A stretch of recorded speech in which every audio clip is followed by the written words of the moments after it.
और बड़ी खबर इस वक्त फिरोजाबाद से सामने आ रही है। ससुराल में युवक की हत्या करने वाले अपराधी से हुई पुलिस की मुठभेड़ के दौरान आरोपी के पैर में लगी गोली पुलिस ने घायल अवस्था में कराया अस्पताल में भर्ती, इलाज जारी।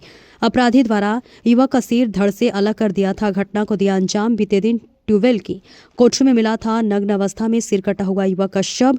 एटा के रहने वाले मृतक युवक की थाना नारकी क्षेत्र के जारखी में थी ससुराल। थाना नारकी पुलिस को हाथ लगी बड़ी सफलता। क्या कार्रवाई हुई है सर? देखिए 11 जनवरी 2026 को ग्राम जाखई में बोरवेल के एक रूम में सौरभ का संदिग्ध परिस्थितियों में शव मिला था, जिसमें इसकी हत्या की गई थी और इसका सिर गायब था। इसमें मृतक सौरभ के भाई की तहरीर के आधार पर उचित धाराओं में अभियोग थाना नारकी पर पंजीकृत करते हुए इसमें विवेचनात्मक कार्रवाई की जा रही थी। मृतक के भाई ने एक व्यक्ति सूरज जो जाखई का ही रहने वाला है उस पर शक जाहिर किया था।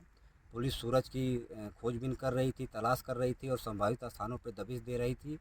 आज सूचना ये मिली थी कि ये जो सूरज है अपने एक साथी के साथ श्री राम गढ़ी के आसपास के क्षेत्र में वहीं से जाने वाला है और मृतक की जो बाइक है और आला कत्ल को ठिकाने लगाने के प्रयास में है। इस सूचना पे नारकी पुलिस द्वारा वहाँ चेकिंग की जा रही थी। सूरज अपने एक साथी के साथ वहां आता हुआ दिखा है। पुलिस ने उसको रोकने का इशारा किया है। पुलिस को देखते ही इन दोनों ने पुलिस के ऊपर फायरिंग कर दिया है। आत्मरक्षा में पुलिस ने भी फायरिंग किया है, जिससे सूरज के पैर में गोली लगी है। उसको इलाज हेतु ट्रामा सेंटर में भेजा गया है, जहां पुलिस सुरक्षा में इसका इलाज चल रहा है। उसका एक साथी जिसका नाम सलमान है, वो भी जाखई का ही रहने वाला है, उसको भी पुलिस ने वहीं दौड़ाकर हिरासत में ले लिया है, पकड़ लिया है। पूछताछ में दोनों ने ये बात बताई कि सूरज का मृतक की पत्नी प्रीति के साथ प्रेम प्रसंग था, अवैध संबंध था।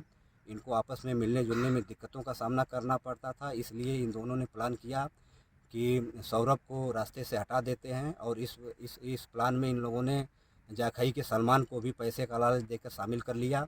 9 जनवरी को सूरज ने सौरभ को फ़ोन करके जाखई बुलाया और बात बात में ही आग तापते समय मफलर से पहले गला दबा के इन दोनों ने सौरभ की हत्या कर दी। उसके बाद उसके लाश को बगल में ही जो बोरवेल का रूम था, कोठरी थी, उसमें ले जाकर उसका गला रेत कर उसका सिर जो था बोरवेल में डाल दिया और उसके बाद ये मौके से फरार हो गए थे। इसमें जो बरामदगी हुई है, 2 अवैध तमंचे, 315 बोर खोखा और जिंदा कारतूस बरामद हुए हैं। साथ ही जो आला कत्ल जिससे इन लोगों ने उसका गला रेता था, गला काटा था, वो छुरा बरामद हुआ है। मृतक की बाइक बरामद हुई है। साथ ही इन दोनों ने ये भी स्वीकार किया था कि सर को बोरवेल में डाल दिए हैं। तो सलमान के निशानदेही पे हम लोगों ने बोरवेल से मृतक का सर भी बरामद कर लिया है। मृतक के कपड़े इन लोगों ने जो राजबहा में डाल दिया था, वो कल ही बरामद किए जा चुके हैं। फिलहाल ये सलमान और ये सूरज और मृतक की पत्नी प्रीति तीनों हिरासत में हैं। मृतक की पत्नी प्रीति की गिरफ्तारी के लिए भी एक टीम भेजी गई थी, जिसकी गिरफ्तारी हो गई है। तीनों हिरासत में हैं। इसमें आगे की जो भी आवश्यक वैधानिक कार्रवाई वो हम लोग करेंगे।